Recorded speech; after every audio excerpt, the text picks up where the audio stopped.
Hay gente que construye una enramada en las afueras de tu vida para ver cómo te irá. Nínive se arrepintió. Nínive le pidió perdón a Dios. Dios decidió no castigarlo, no erradicarlo, no desaparecerlo, porque un corazón contrito y humillado Dios no desprecia jamás. Dice el texto, versículo número 5 del capítulo número 4: y salió Jonás de la ciudad.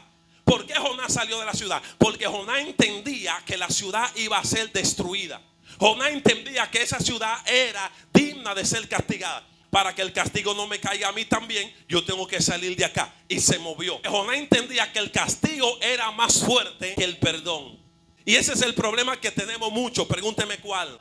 Que creemos que Dios es Dios para castigar, pero no es Dios para perdonar. Jonás creía que Dios podía castigar a Nínive, pero no creía que Dios tenía la capacidad de perdonarlo y de levantarlo. Y se movió. Al moverse al oriente de la ciudad, se hizo allí una enramada y se sentó debajo de ella a la sombra hasta ver qué acontecería con la ciudad. Estaba enfocado esperando que la ciudad sea destruida. Y aquí viene la palabra de ciencia. Y Dios te destruyó a ti cuando te fuiste en desobediencia para Tarsis. Cuando te montaste en la barca de tu propia voluntad, Dios te destruyó a ti. Cuando tú pecaste, le diste la espalda a Dios. Cuando levantaste el chisme, cuando hiciste lo malo delante de la presencia del Señor, Dios te destruyó a ti. Y entonces, ¿por qué tú esperas que Dios destruya a otro? Si tú eres tan culpable como ellos, si tú experimentaste el perdón, también tienes que entender que como Dios te perdonó, Dios tiene la capacidad de perdonar a otro. Pero lamentablemente queremos que otros sean destruidos donde Dios también nos perdonó. Si Dios te perdonó a ti, ¿por qué tú no quieres que Él perdone a otro? Y estamos ahí sentados esperando.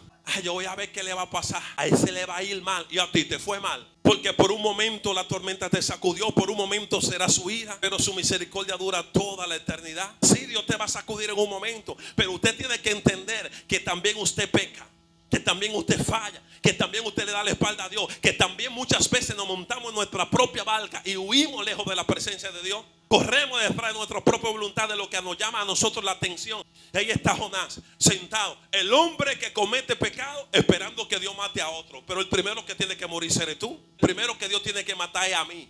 Si por pecado es, el primero que tiene que estar muerto soy yo. El primero que tiene que estar muerto usted. Lo que pasa es que juzgamos a otros porque pecan de manera distinta a la de nosotros. Juzgamos a otros por su condición de pecado y nosotros calladitos. Mírate al espejo para que tú veas que tú y yo somos tan pecadores. El apóstol Pablo, siendo un gran hombre de Dios, dijo: yo estoy seguro que Cristo vino al mundo a morir por los pecadores. Y luego dijo: de los cuales yo soy el primero. No, pero yo me quiero poner de último en la fila. Así sea lindo. Pablo era más grande que usted y más grande que yo y se puso adelante.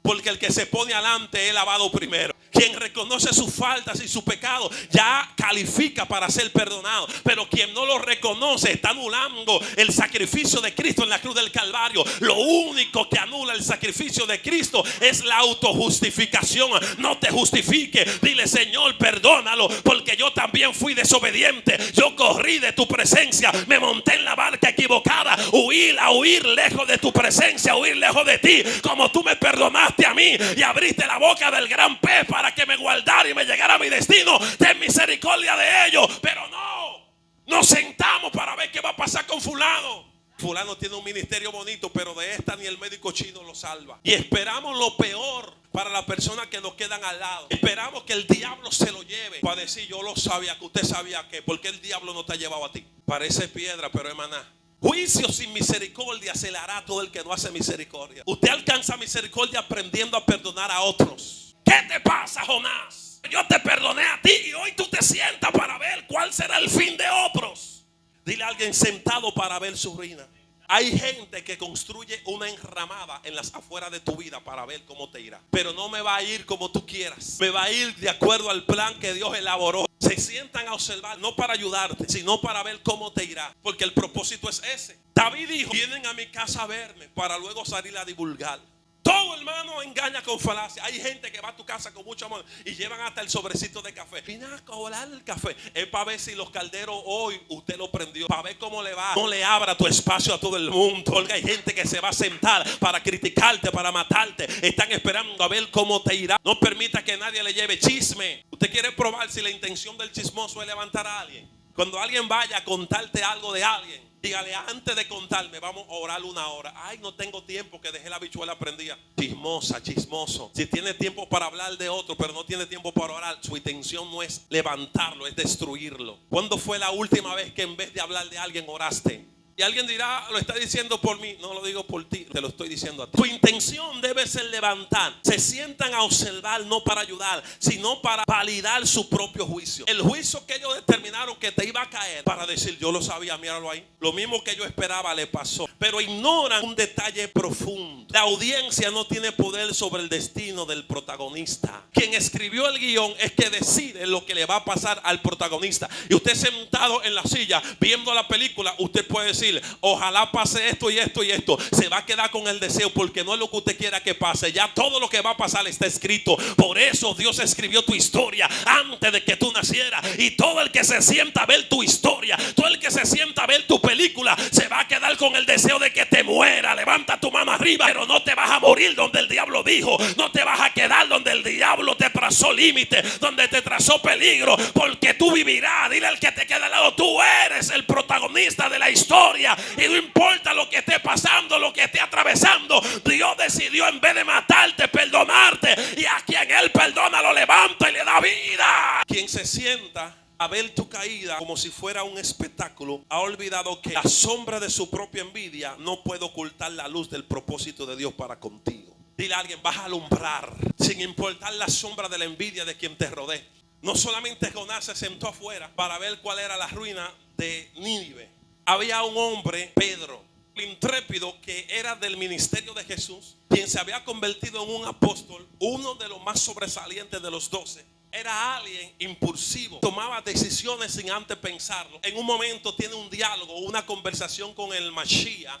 Le dice, Pedro, Satanás te ha pedido para zarandearte como trigo. Yo he rogado al Padre para que tu fe no falte. Jesús no le rogó al Padre para que Satanás no lo zarandee. Le rogó al Padre para que en el zarandeo su fe no falte. Porque el zarandeo era necesario. Era necesario que Pedro fuese sacudido.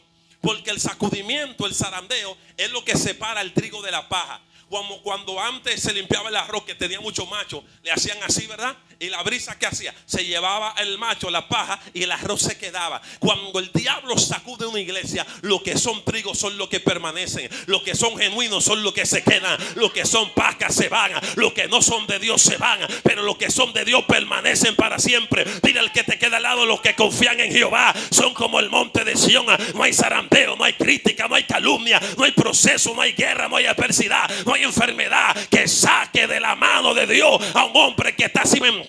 Los que confían en Jehová son como el monte de Sión, que no se mueven, sino que permanecen para siempre. Aunque tus enfermedades sacudan tu salud, vas a permanecer, porque tu historia la escribió Dios. Pedro, en otro episodio, Pedro, antes de que el gallo cante, una sola vez, tú me negarás 3 veces. A veces hay que decirle a la gente eso en su cara, porque a veces nos enfocamos nada más en que Judas nos traiciona. Judas vende, pero Pedro traiciona. Hay que matar a Judas. Pedro dijo, ¿y cuál es?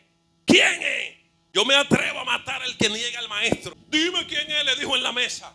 ¿Cuál es que te va a traicionar? Jesús le dice, el que mete el pan conmigo en la copa. Como quien dice, adivina, adivinador. Porque yo sé que tu intención no es buena, que tu intención no es correcta. Por eso el pecado tuyo Dios no se lo revela a todo el mundo, porque no todo el mundo tiene la intención de restaurarte. Hay gente que quiere saber lo que tú hiciste para sacarle espada y cortarte la cabeza. Y yo le vine a decir a alguien, al que Dios no mata, yo no lo voy a matar. Si Dios no lo mata, no lo mates tú, porque al final el que comete pecado morirá por su propio pecado. Pero no te encuentres tú involucrado, porque si mata a alguien son 30 años para ti. Por eso David perdonó a Saúl. Muchísimas veces Dios se lo puso en la mano, y David dijo, yo no voy a caer en ese gancho, no.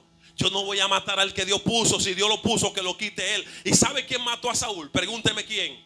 Se mató él mismo. Porque al final cada quien cae por su propio pecado, pero no te involucres tú. Deja que cada quien caiga. El que está haciendo lo malo por ahí, al final va a caer por su propio peso. Pero que no digan, Gisela lo mató. Que caiga cada quien en su propia lanza. No fue la lanza de David, no fue la espada de David, fue la lanza de Saúl. Su propia lanza lo mató al final. Cada quien cae por su propio peso de su pecado. Pedro, ¿por qué tú quieres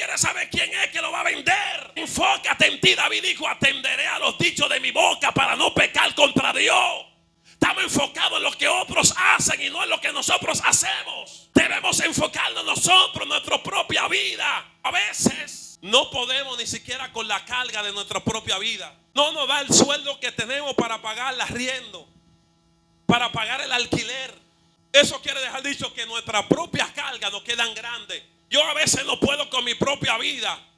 Que hay que comprar Pampers, que hay que comprar esto, que hay que comprar aquello. Y si tú no puedes con lo que tú tienes en tu casa, quieres llevar a Gisela para tu casa, hay gente cargando a otro. Deja de cargar a más gente porque tú no puedes ni con la tuya misma. Deja de cargar a la gente, deja que cada quien haga lo que quiera. Y al final Dios se encargará de juzgar y va a poner a cada quien en su lugar. Jesús sabía que Judas lo iba a vender. El pastor como que no tiene visión. Cuando viene a ver el pastor tiene visión y sabe que Judas lo que al final se va a ahorcar. Porque yo no voy a ahorcar el que terminará ahorcándose. No pierdas tu tiempo, no te ensucies las manos tratando de ahorcar de que el que tiene la 30 monedas de plata. Al final el que te vendió, el que se va a ahorcar. Entonces no pierdas tu tiempo tratando de ahorcar a Judas. Al final terminará él mismo ahorcándose. Al final Judas mismo tomó la decisión de ahorcarse. Toma la mano del que te queda al lado y dile, viste que Jesús no tuvo que hacer nada. Dile, viste que él no tuvo que hacer nada. Él mismo tomó su propia decisión. Pedro, me negarás. ¿Qué? Me negará 3 veces antes de que el gallo cante una sola vez. El mero macho de todos tus apóstoles soy yo, el más fuerte. Yo soy el Superman, el héroe de los 12. Cualquiera te puede vender, cualquiera te puede negar, pero yo no solamente a la cárcel, yo iré hasta la muerte. Pero cuando apresaron a Jesús y se lo llevaron al patio de Aná, la historia cambió. Que Pedro dijo, le quedó grande. Que del dicho al hecho hay mucho estrecho. Le quedó grande lo que dijo. Por eso no podemos hablar demasiado. Porque a veces lo que hablamos nos queda grande. Por eso usted no puede criticar al que peca. Porque mañana se puede encontrar usted en la misma situación. Pedro pecó no por una mujer, ni por dinero, ni por droga, sino por proteger su propia vida. Cada quien peca de manera distinta. Y no piense usted que otro va a pecar como usted crea. Cada quien tiene su propia debilidad y va a enfrentar sus propios monstruos. El villano de una película no es el villano de otra. Cada película tiene su héroe y tiene su villano. Cada quien tiene su debilidad y cada quien tiene que enfocarse en ella, en cómo afrontarla, en cómo enfrentar la situación de la vida. El problema de Judas era el dinero, necesitaba dinero. Y ahora el superhéroe, el Pedro, el fuerte, yo no te voy a negar. Voy a ir contigo no a la cárcel, sino más de ahí. Si me meten a la cárcel no te niego. Si me ponen delante de la guillotina para cortarme la cabeza, no te voy a negar. Voy a enfrentar hasta la muerte. Y escúcheme lo que dice Mateo 26:58. Mas Pedro le seguía de lejos hasta el patio del sumo sacerdote. Y entrando se sentó con los alguaciles para ver cuál sería su fin. Sentado para ver tu ruina. El hombre que juró, el que prometió que estaría con él hasta la muerte, ahora se sentó con los que lo querían matar. Hoy te prometen lealtad y mañana te critican. Hoy te veneran y te aplauden delante de la gente, pero mañana se sientan con los alguaciles para ver cuál será tu fin. Para que digan, este no es de lo de él. Se ponen de lejos esperando que tú te mueras para no verse involucrado. La gente te dará la espalda, pero Cristo en un momento dijo, aleluya, porque el que me envió conmigo está. No me ha dejado solo el Padre, porque yo hago siempre lo que a él le agrada. La gente te dará la espalda, pero Dios siempre estará contigo. Los Judas te van a vender, los Pedros te van a negar, pero Dios siempre estará contigo como poderoso gigante. Dios nunca te dará la espalda. Él te sostendrá en tu momento más atroz, en tu momento más difícil, en tu circunstancia, en tu guerra, en tu adversidad. Dios no te dejará. Cuando el justo cayere, no quedará postrado, porque Dios sostiene sus manos. ¿Eres tú de lo de ellos? Yo no conozco a ese tipo. Pero tú te pareces a él. Léxico, tu vocabulario aparenta que tú fuiste doctrinado por él. Y dice, maldición. Yo no conozco a ese hombre. Cambió su vocabulario. Si el vocabulario lo identificaba como un hombre de Dios, dijo, yo voy a decir cualquier cosa para que entiendan que yo no soy cristiano. Y lo negó. Y después de haberlo negado, entonces cantó el gallo. Y cuando cantó el gallo, entonces Pedro entendió. Cuidado con lo que promete, que hay un gallo esperando cantar. Siempre hay un sonido que nos recuerda el mal que hemos hecho. A Pedro le recordó su mal el gallo que cantó. A Saúl le recordó el mal que hizo la vaca que bramó. Yo lo he matado a todos, lo dijo el profeta. He terminado a todos. Y dijo una vaca, conmigo, esto está como dudoso. Pero ¿y esa vaca que yo escucho? Entonces recordó Saúl que había desobedecido. Dile al que te queda al lado, siempre hay un sonido. No juzgue a otro porque la vaca maullen, porque hay un gallo que va a anunciar tu traición. ¿Cuál es el sonido que anuncia nuestro propio pecado? ¿Cuándo fue la última vez que nos miramos en el espejo de la presencia? Esperamos la ruina, el final de otros. Pedro se metió en el patio del sumo sacerdote Anás. Se sentó no con lo de su grupo, se sentó con los alguaciles para ver cuál sería su fin. ¿El fin de quién? El fin de Cristo. Hay gente que anda contigo y se van a sentar para ver cuál es tu ruina. Que andan contigo, que prometen lealtad y al final lo que están esperando en la enramada, afuera de tu vida, para ver cuál será tu fin. Pedro se sentó a observar lo que él pensaba que era el final de Jesús. Muchos actúan como alguaciles en el patio de tu vida, esperando a ver cuál será tu fin. Y yo te pregunto, ¿qué vas a hacer? ¿Te vas a morir para darle el gusto a otro o vas a seguir braceando? Yo vine a decirle a alguien, no te rindas donde otro espera tu renuncia. Satanás está esperando que te rindas, que diga que ya tú no puedes más, que hasta aquí llegaste. Ahí se van a parar y van a celebrar, porque el fin que ellos esperaban de tu vida era ese. No le dé el gusto al diablo. ¿Sabe qué? Que la alegría de alguno es la tristeza tuya. Entonces ríete para que ellos lloren, pero no llores para que ellos tengan que reír. Demuéstrate en victoria, aunque sienta que te está despedazando. Dale con el codo al que te queda al lado, dile, ríete aunque sienta que te despedaza, aunque sienta que te va a pedazo, aunque sienta que la vida ha sido cruel contigo. Ríete, gózate, alégrate. No le dé el gusto a tus enemigos, están sentados para verte llorar. Dile al que te queda al lado, sentado. Dile, sentados para ver tu ruina. Te están observando en primera plana para ver cómo te irá y salir a divulgarlo. No le des el gusto a tus enemigos.